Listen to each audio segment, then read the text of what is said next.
আজকে আপনাদের সাথে শেয়ার করব ঢাকাতে আমাদের শেষ দিন কেমন কাটলো আর কি করেছিলাম, কোথায় কোথায় ঘুরতে গিয়েছি সব মিলিয়ে থাকবে আজকের ব্লগ। সো হ্যালো এভরিওয়ান, আসসালামু আলাইকুম, welcome to my new video. This is me Fiaris Nitasha. I hope আপনারা অনেক বেশি ভালো আছেন। আলহামদুলিল্লাহ আমিও ভালো আছি আল্লাহর রহমতে। এই যে সকালবেলা ঘুম থেকে উঠে পড়েছে, সকাল বলতে অনেকটা দেরি হয়ে গিয়েছে। আর ঘুম থেকে উঠেই দেখি ভাইয়া 4 রকমের মাছ এনেছে। তো আপু অলরেডি এখানে কাটাকুটি করতে শুরু করে দিয়েছে। তারপর এই যে আমি বসলাম চা খেতে। তো আমি কিন্তু বিস্কিট দিয়ে চা খেলাম। এখানে 2 রকমের 3 রকমের বিস্কুট ছিল, তো সেগুলো দিয়ে আমি চা খাই। কিন্তু আমার কিন্তু বিস্কুট দিয়ে সকালবেলা চা খেতে ভালো লাগে, যার কারণে। আর এদিকে ভাইয়া কিন্তু রুটি আর ডাল এনেছিল। আমার কিন্তু সকালবেলা সেগুলো একদমই খেতে ভালো লাগে না, যার কারণে আমি সেগুলো খাইনি, তাই জন্য এখানে ঢাকা রেখেছিল।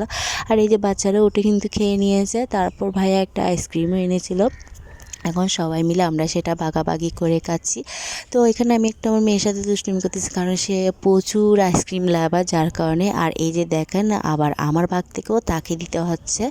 তারপর ওকে একটু দিলাম। আর এই যে আমাদের আইসক্রিম খাওয়া শেষ, এখন দুপুরবেলা আমরা সবাই খেতে বসেছি। আজকে ছিল আমাদের দুপুরের ঢাকাতে শেষ দুপুর। তো আপু অনেক কিছু রান্না করেছে, 3 রকমের মাছও রান্না করেছে। তো আমরা দুপুরের খাওয়া দাওয়া করে এই যে আম খেলাম। তারপর আমরা চলে যাই সোজা শপিং মলে। আমাদের টুকটাক কিছু শপিং করার ছিল।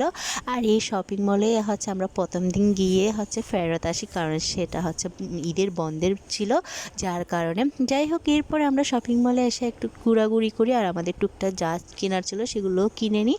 আর দোতলার মধ্যে এখানে বাচ্চাদের অনেক রকমের সুন্দর সুন্দর ড্রেস ছিল, সেগুলো একটু দেখতেছিলাম। তো আমরা বেশিক্ষণ ছিলাম না, এরপর নেমে পড়ি।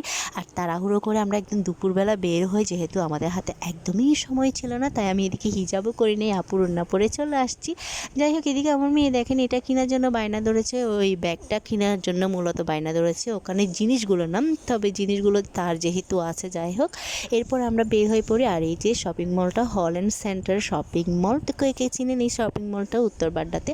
তারপরে যে শপিং মল থেকে বের হয়ে আমরা একটা জুতার দোকান, আমার ভ্যান গাড়িতে জুতো দেখে এই যে দাঁড়িয়ে পড়লাম। জুতোগুলো কেনার ইচ্ছে হয়েছে, তবে দামটা একটু বেশি, কারণ ভ্যান গাড়িতে মনে করেছিলাম একটু কম হবে, কিন্তু না, এখানেও অনেক বেশি। তো তার চাইতে না কেনাই বলে, আমাদের পটিয়াতে সেম টাকায় পাওয়া যাবে, যার কারণে আর কিনি। তো আমরা বেশিক্ষণ শপিং মলে থাকি নাই, কারণ আমরা যেহেতু আরেকটু পর আবারও বের হব ঘুরতে।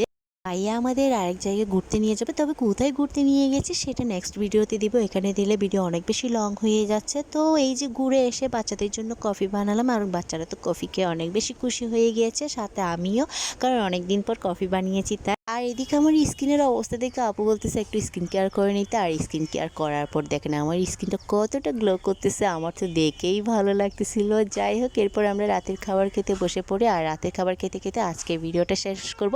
নেক্সট ভিডিওতে দেখাবো ঢাকার শেষ দিনে কোথায় ঘুরতে গেলাম সেটা। ততক্ষণ পর্যন্ত ভালো থাকবেন, সুস্থ থাকবেন। আর ভিডিও ভালো লাগলে অবশ্যই লাইক কমেন্ট শেয়ার করে দিবেন।